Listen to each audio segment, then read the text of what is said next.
Hello అండి. ఎండాకాలం కదండి, బాగా ఎండలు ఉన్నాయి కదా. అలాంటప్పుడు మనం ఒక్కరోజు బయటికి వెళ్ళాం అనుకోండి, ఇన్ని రోజులు చేసిన పోషణ అంతా పోయి జుట్టు మనకి ఎలా ఉంటుందంటే రఫ్గా అయిపోతుంది ఒక్కరోజుకి. అప్పుడు చూసుకొని బాధపడతాం కదా.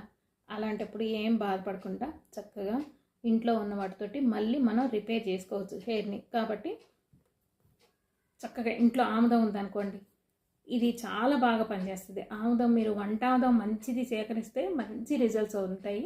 ఆముదం తీసుకొని ముందు రోజు నైట్ చక్కగా కూర్చొని హెయిర్ అంతా కోంబింగ్ చేసుకొని నెక్స్ట్ కొంచెం ఆముదం ఏదైనా గిన్నెలో వేసుకొని చక్కగా ఇలా కొద్దిగా వేళ్లతోటి అంటున్నట్టు పెట్టుకొని చక్కగా ఇలా మసాజ్ చేసుకుంటూ రండి వేళ్లతోటి.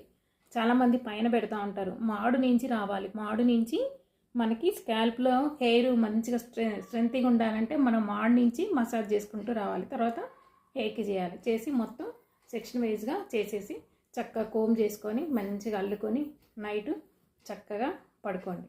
తెల్లారి చక్కగా హెయిర్ అంతా వాష్ చేసుకొని కొంచెం వేడి నీళ్ళతోటి, మరీ వేడి నీళ్ళు కాదు, వామ్ వాటర్, ఇది జిడ్డు ఉంటుంది కదా, కొంచెం కొద్దిగా లైట్ వేడి నీళ్ళతోటి చక్కగా తలస్నానం చేయండి. చాలా బాగుంటుంది.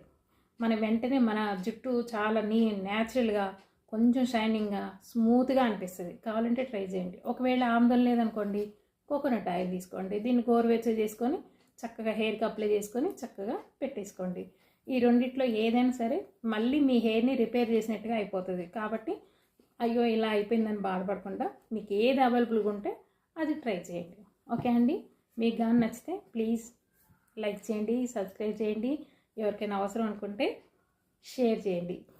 Thank you.